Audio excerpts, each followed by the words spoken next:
House Party 3. Holla at a pimp. Play that motherfucker one more again if you would. Let's get the spirit, church.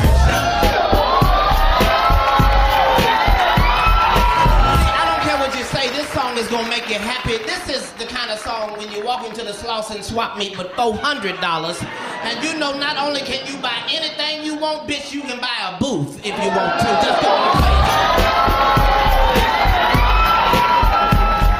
This is a song that plays in your head when you go to Ralph's. And the register comes up at $146, and you know you ain't got but $140, and then you pull out your Ralph card and watch the shit just come tumbling down.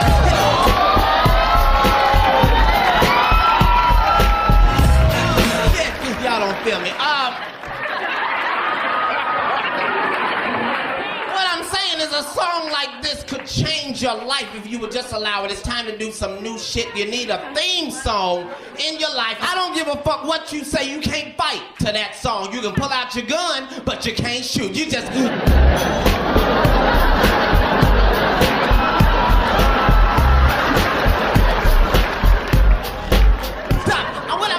is that if you... I know some of y'all hate your job. You wake up happy and mad at the same time. You just, good morning, shit. You need a song like this on your alarm clock, but you can wake up to some pimp shit in the morning. You just fucked it. Go.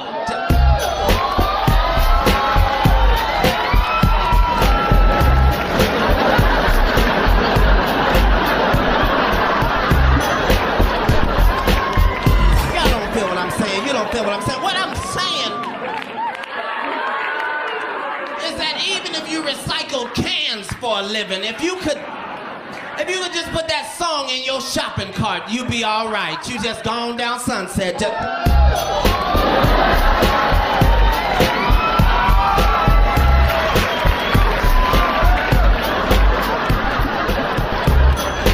don't feel what the fuck I'm saying. I'm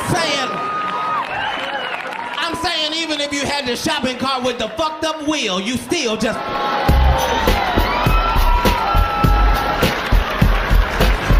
think you feel me. I think, what I'm saying is even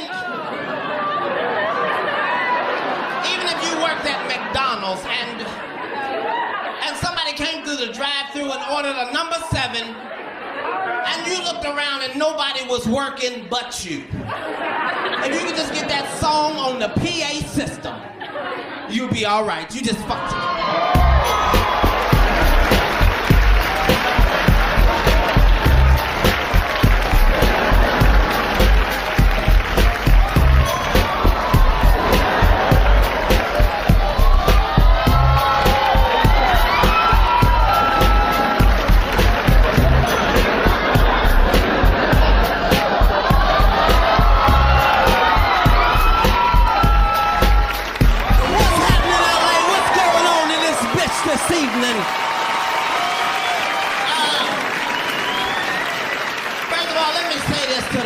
From LA, y'all need to decide what you are going to do about the weather.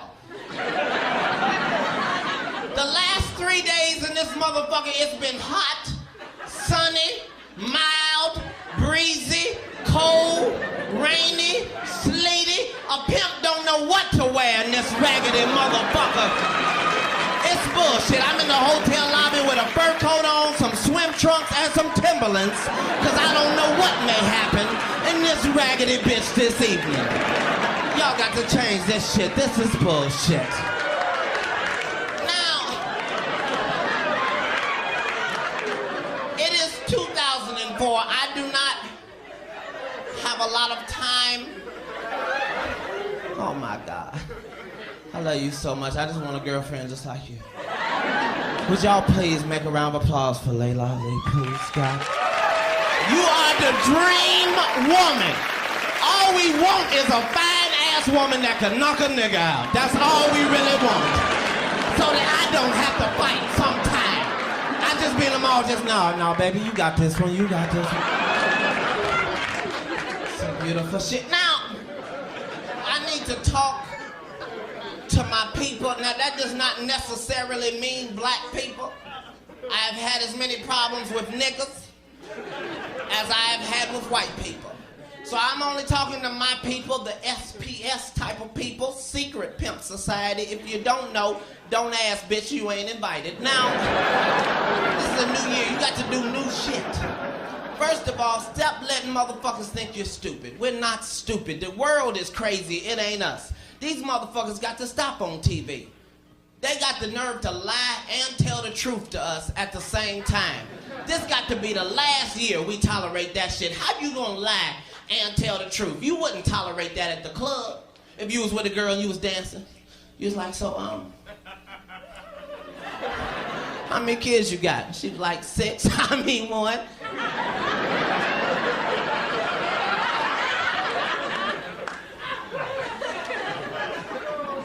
Bitch, that ain't funny. How many you got? That's what they do. They lie and tell the truth at the same time. You seen the commercial. You can get a brand new 2004 Expedition, no credit, bad credit, bankrupt, divorce, parole violation, whatever your problem is, on approved credit.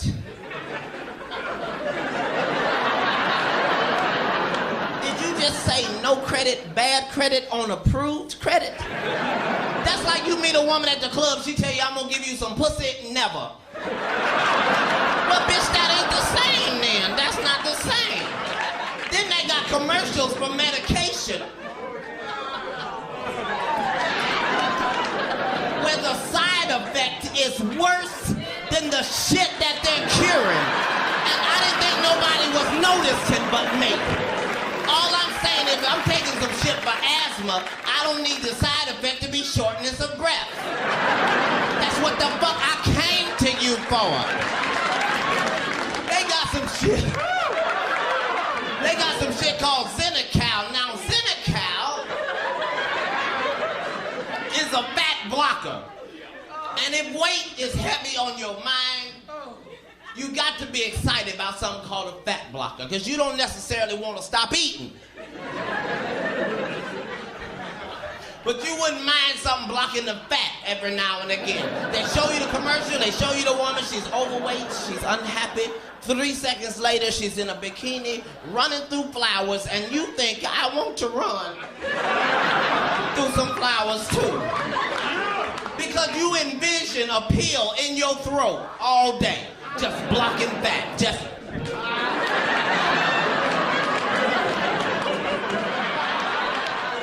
Then they say possible side effects are gas with an oily discharge, diarrhea, and the inability to stop it. What the fuck? Gas with an oily discharge. It's already embarrassing to fart in church as it is. Now you got to ruin your clothes? You just, nigga, that ain't never coming out. No, nigga, that's oil, that's oil. It's all bullshit, I'm telling you. Weed is still illegal. Why? Nobody knows. It couldn't possibly be because it's a drug. That don't even make sense. It's just a plant. It just grows like that. And if you should happen to set it on fire, there are some effects. But that's not the same as drugs. Drugs, you got to do things to it chemically. You got to add baking soda, water, stir it up. I don't know the recipe, I'm just saying it's some shit you got to do to it. Now, aspirin is perfectly legal. But if you take 13 of them motherfuckers, it'll be your last headache. As long as you have been living, you ain't never heard of a motherfucker overdose on marijuana. You might have thought that nigga was dead. He ain't dead. He gonna wake up in 30 minutes, hungry enough to eat up everything in your house. That's how it works. It's hungry, happy, sleepy. That's it. But this is bullshit. They think we stupid. They can do everything else, technology-wise. They can clone sheep. They can make a baby without the mama. We all remember the cell phone. You remember when that motherfucker first came out? That motherfucker was this goddamn big. Came in a suitcase with a shoulder strap. We all remember that. Now that motherfucker is so small that by next year it's just gonna be a chip on a nigga's tongue. You gonna be smoking a cigarette. Hello? No, nigga, I got you on the tongue phone. Hold on, I got another call. Hello? Now, what I'm saying is in 2004, you got to start making decisions that are best for you. Some of y'all just lie entirely too much. In 2004, stop lying to motherfuckers. Some of y'all got bill collectors keep calling all the time. That's because you keep giving them words that make them lie. Like, I'm not ready right yet. My shit ain't come in right now. Just tell them motherfuckers the truth. Don't be mean, don't be nasty, just tell them the truth. Just, hello? Yes, this is he. No, I know. Well, how much is it? Fuck. Okay, your name is Jerry, right? Jerry, are you by a computer where you can get this down? Okay, I am never, ever gonna fucking pay y'all. No, not payments, not installments, I'm not doing shit, Jerry. Don't threaten me, Jerry, I already got bad credit. Y'all should have turned that shit off last month. God bless you too, God bless you too. Start telling motherfuckers the truth. Now, some of y'all just need to go on and smoke weed because there's a chemical in weed that's called fuck it. And if you can just get that in your system, it can make your shit better. Some of y'all be crying about bills you can't pay. You just, I don't know what I'm gonna do about this light bill. They want the whole thing. They don't want a deposit or nothing. They want the whole. Just hit the weed one time and see if it don't change your perception of what's going on in your life. I don't know what I'm gonna do about this light bill. Fuck them goddamn ones. I got 12 candles. I've been waiting to burn them motherfuckers. Now see, because it's time to start having fun in your little ragged ass life. It really is. Black people, we don't even dance no more. We used to go to the club and really do our shit. Now we so busy worrying about who they with, what these niggas got on, who they with, why they looking. You need to party with some white people. White people don't give a fuck about nothing. They just come to party. They don't give a shit about the song, the club, the drinks, the beat, nothing. Them motherfuckers are just ready to party. The beat will be right there and they'll dance all around that motherfucker.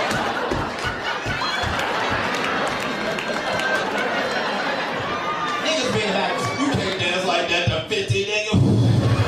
Follow you some white people, make up your own shit. Cause we've been doing the bankhead bounce for 12 motherfucking years. It's bullshit now. You be in the club, you doing your shit. You look over, this nigga doing the same shit. Now you gotta get special with yours. This nigga wanna throw his back out to show you. Go in the club and make up your own shit. Now you need to be very, very in your head for this. Because some of y'all don't know that haters running a gang.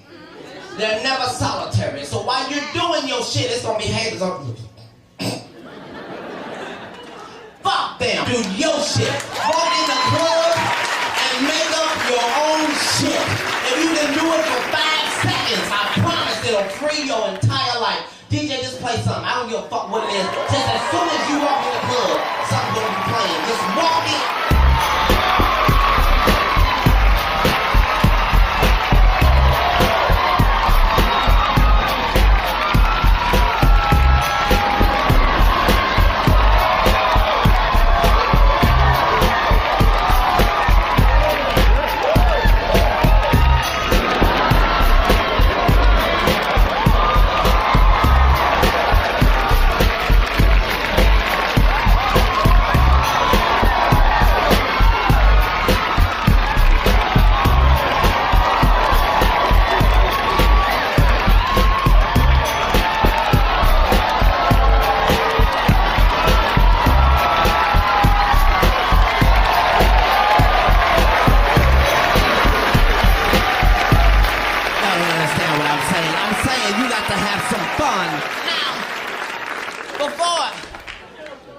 I need to tell you that you need to make sure that all the shit that means something to you means something to you. If you married, hold on to that motherfucker till it ain't no good. How many of y'all got kids? Make some noise if you got kids. That's the most powerful thing in the world. I say this at every show. If you got a crazy ass baby mama nigga, it's a nigga testifying in the back. If you got a crazy ass baby mama, just try and work with her ass if you can. I'm a single father. I done had niggas, he was 9 months old, he 8. I'm just here to tell you this ain't no motherfucking joke. This is a goddamn job. Every motherfucking day raising these little ragged ass motherfuckers. That's a goddamn job. This nigga, first of all, he wake up at 5:30 every motherfucking morning. He don't give a fuck about weekends, weekdays, what time daddy get home. At 5:30 he's up. Not only is he up before Jesus, he ain't got no job. He ain't got no bills, so not only is he up at an ungodly hour, he is happy than a motherfucker for no apparent reason. At 5:30 every morning, he just, good morning, daddy. Time for some cereal.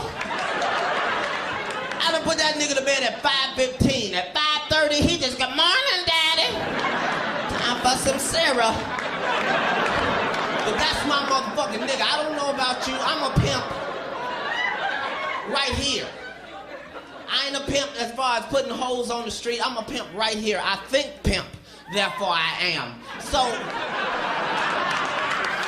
that's how I deal with my son, see. See, the first rule of pimping is you can't lie. Some of y'all niggas think you're pimping because you got 2 girlfriends, but them bitches don't know each other. That's not pimping. I tell the truth. My son is 8. He ain't never believed in Santa Claus. I'm sorry. I cannot afford for him to walk around thinking it's a white man going through the ghetto giving niggas PlayStations. No, baby, no. Daddy bought that with his weed money, baby. Can you say sacrifice? Sacrifice, very good. Me and that nigga talk. He came to me 2 months ago, he said, Daddy, I want an Xbox. I said, well, sit right here, pimpin'. Let me holler at you. Now, the first thing you need to understand is the Xbox is $199.99. Now, Daddy can do this all day, every day, no problem. But I need you to understand it only come with 1 controller. That means Daddy can't play with you, your friends can't play with you, it's just you.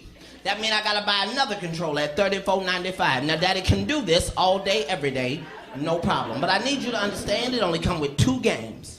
You gonna be through with them motherfuckers tonight.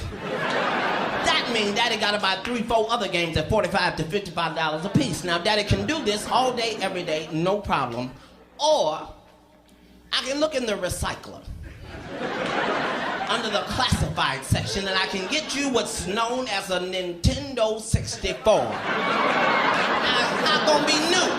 So it's gonna come with like 20 games that other kids have already opened and played with to make sure it's fun.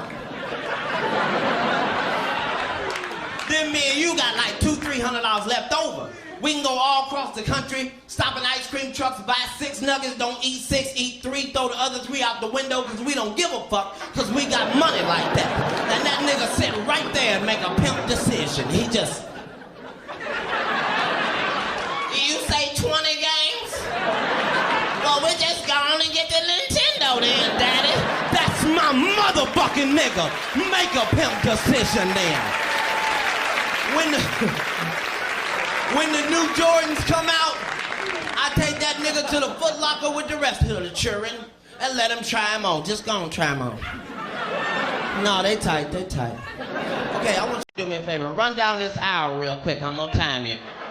On your march, get set. Oh, 9 seconds, 9 seconds. That was fast. Okay, check it out. Come ahead in the playlist. I want to show you something. Now put the Batmans on. Put the Batmans on. Make sure the Velcro is tight. Make sure the Velcro is tight.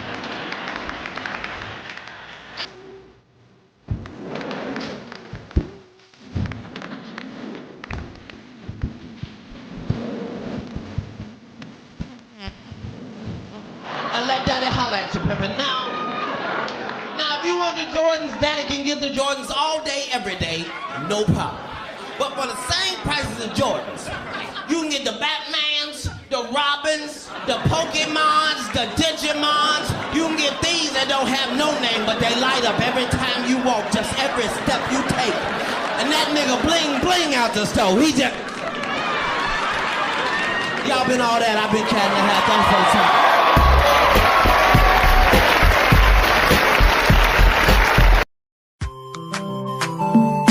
Chimo mabaminda na usawidi gozo iye uya limbe kumba na usawidi gozo habawa iye. Something is killing me slowly and I'm feeling so lonely, but this thing I must to talk all my people they for bush and Okay, so I'm sitting here at 2:47 a.m. on a Tuesday night, well, technically Wednesday morning now, and I just finished watching this video for like the third time, and I gotta say, this might be the most Katt Williams thing I've ever seen Katt Williams do, and that's saying something because the man is literally a walking, talking embodiment of chaotic genius energy wrapped in a perm and some seriously questionable fashion choices that somehow work for him and only him. So let me set the scene for y'all. I was supposed to be studying for my accounting exam that's in like 6 hours. Yes, I know, I'm cooked. Absolutely cooked. But then this video popped up in my recommended, and the thumbnail had Katt with that look. You know the one I'm talking about. That signature Katt Williams expression where his eyes are slightly squinted and you can just tell he's about to say something that's gonna make you question your entire existence, while simultaneously making you laugh so hard you forget how to breathe properly. The title alone had me hooked. Katt Williams on How She Caught My Attention Twice. Like, twice? Not once, but twice? What does that even mean? I need answers. I needed to click on this video. My accounting professor would understand. Numbers can wait. Katt Williams content cannot wait. Now, I've been a Katt Williams fan since I was like 14 years old, sneaking onto my older brother's laptop to watch his stand-up specials when my parents were asleep, because they definitely would not have approved of me watching that content at that age. But it shaped me, man. It shaped me. The way this man can go from talking about something completely mundane, like grocery shopping, and then somehow connect it to conspiracy theories, the government, personal growth, and why penguins are suspicious, all in the same breath without losing the thread, that's art. That's poetry in motion. But this video, this one hit different. This one hit different. Like, I'm talking existential crisis different. I'm talking pause the video and stare at the wall for 5 minutes, contemplating life different. So Katt starts off talking about this woman, right? And already I'm invested, because when Katt Williams tells a story about a woman catching his attention, you know it's not gonna be your typical, oh, she was pretty story. No. This is Katt Williams we're talking about. The man who once dedicated 15 minutes of a comedy special to explaining why house cats are government surveillance devices. So when he says someone caught his attention twice, there's layers to this. There's depth. He's describing this first encounter, and the way he's setting the scene is just chef's kiss. He's talking about being at some event. I think it was a charity function or something. The audio was a little unclear because whoever recorded this was apparently standing next to a wind turbine, or maybe inside a jet engine. I couldn't really tell. But anyway, he's at this event, and he's doing his usual Katt Williams thing, where he's observing everything and everybody. Because the man doesn't just attend events, he studies them, like he's writing a dissertation on human behavior. And then she walks in. Now, he doesn't immediately describe what she looks like, which is actually genius, because it builds suspense. Instead, he talks about the energy, the presence. He says, and I quote, well, I'm paraphrasing, because again, jet engine audio situation. But he says something like, she walked in and it was like the room rearranged itself molecularly to accommodate her existence. Molecularly, y'all. This man said molecularly.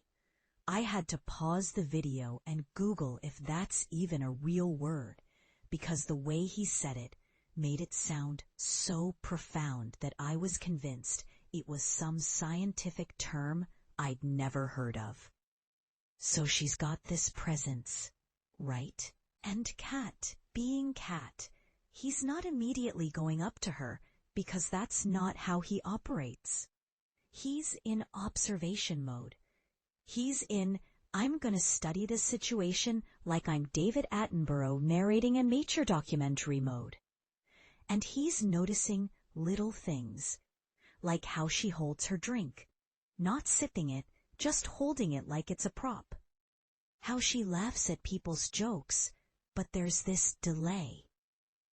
Like she's processing whether the joke actually deserved the laugh she's about to give it. These are the details that only Katt Williams would notice and then tell us about at 2 a.m. on a random YouTube video. Then comes the first attention catch.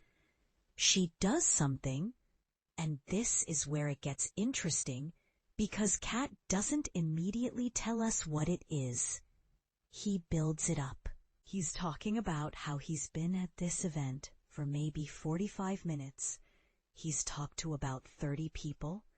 He's avoided 12 conversations he didn't want to have.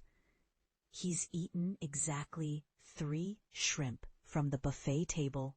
Why 3 specifically? We don't know. But it's important to the story, apparently. And then, boom, she does the thing. What's the thing, you ask? Well, she apparently corrected someone about something historical, not in a pretentious way. Katt emphasizes this, not in a well, actually way, but in a way that was so smooth and so factual that the person she corrected didn't even realize they'd been corrected until like 10 minutes later. And Katt noticed this. He was across the room, pretending to be interested in some conversation about real estate or cryptocurrency or whatever boring thing rich people talk about at charity events.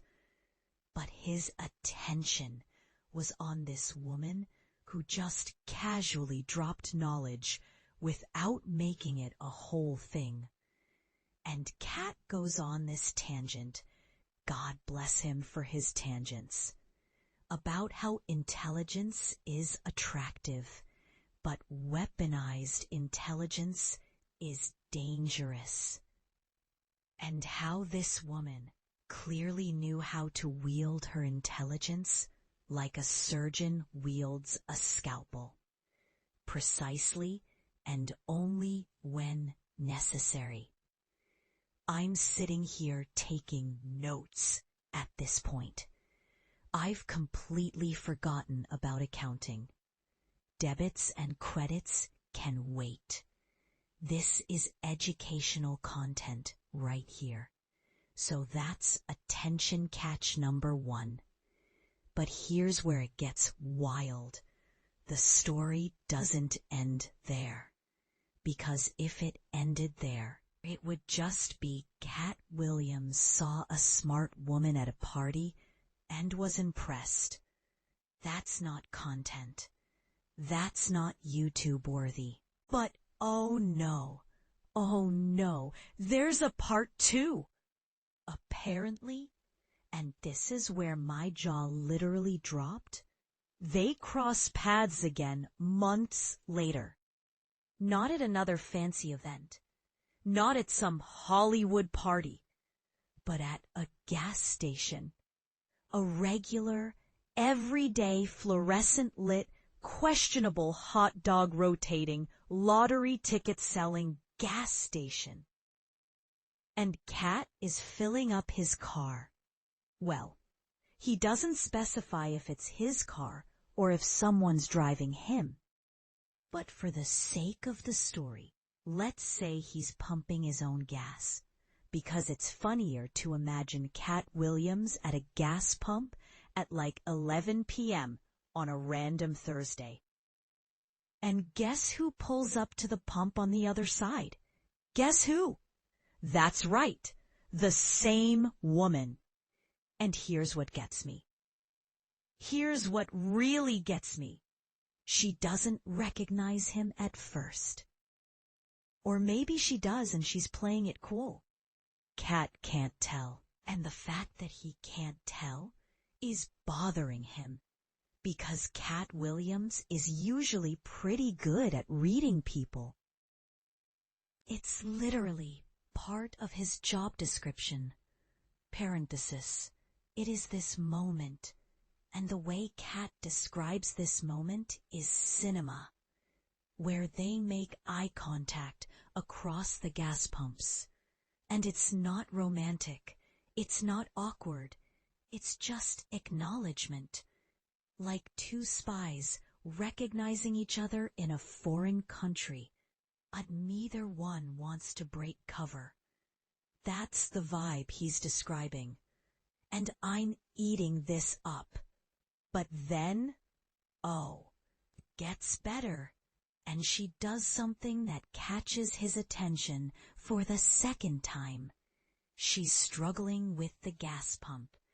You know how sometimes those card readers are finicky and they don't work, and you have to try your card like 47 times before it finally reads? That's happening to her. And most people, when they're struggling with a gas pump, they get frustrated. They huff and puff. They might mutter some choice words. They might slam the card reader. Normal human reactions. Not this woman. According to Katt, she laughs. Not like the little chuckle, but a full, genuine, head-thrown-back laugh at the absurdity of this technological failure. She's laughing at a gas pump like it's the funniest thing that's happened to her all week.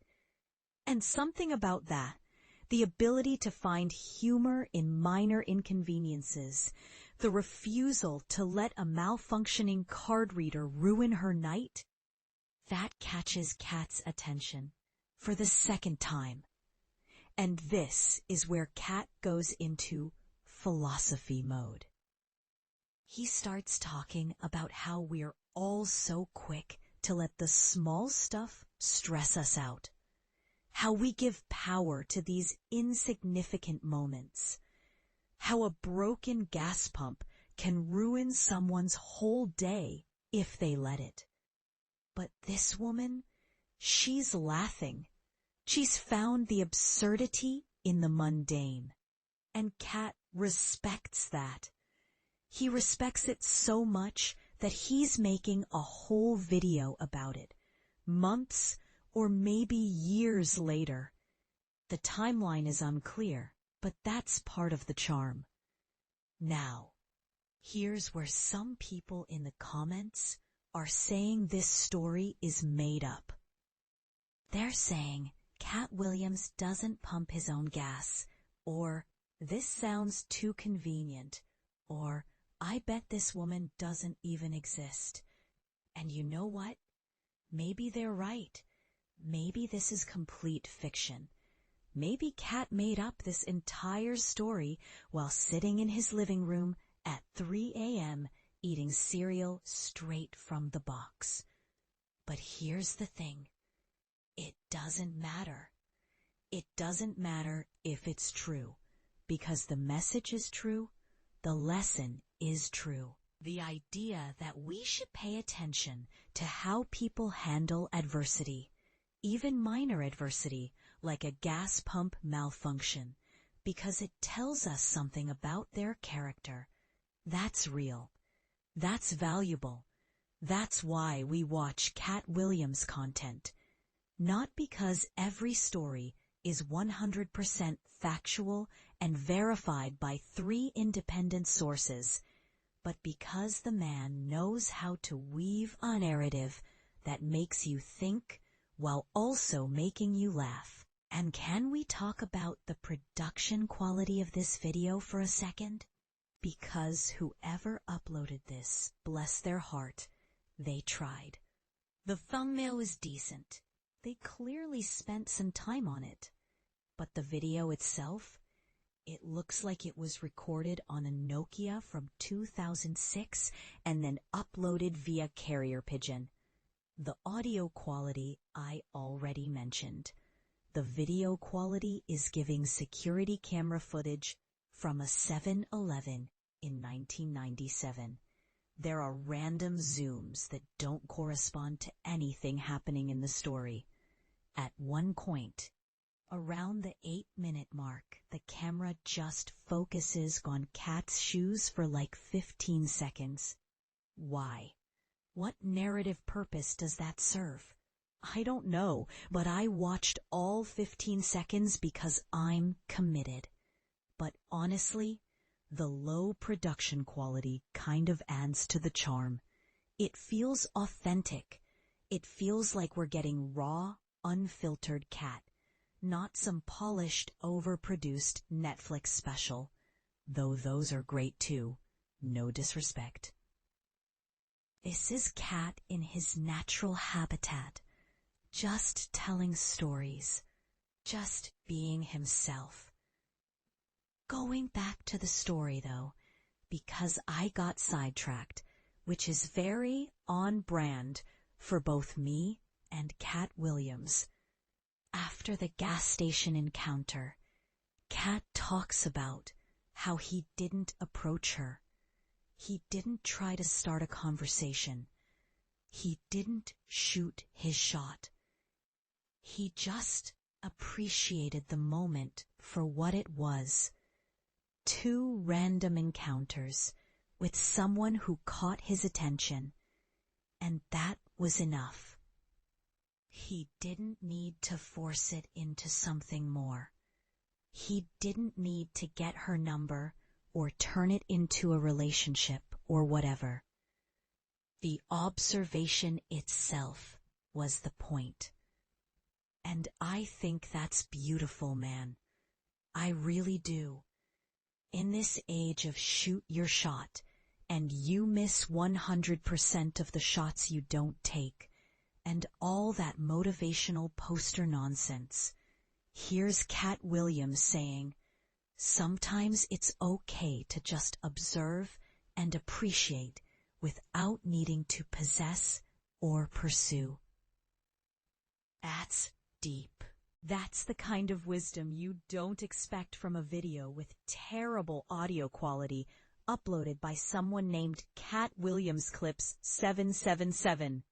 The comment section on this video is wild, by the way. Absolute chaos. You've got people sharing their own stories about catching someone's attention twice. You've got people arguing about whether the story is real. You've got someone who wrote a full essay about the philosophical implications of laughing at gas pumps. Respect to that person, honestly. You've got someone trying to figure out which gas station this was, like they're gonna go there and recreate the moment. You've got at least 50 comments that just say "cat different," // with no additional context. And then there's this one person who went deep into analyzing the story from a psychological perspective, talking about confirmation bias and pattern recognition, and how humans are wired to find meaning in coincidences. They wrote like 12 paragraphs. I read all of them.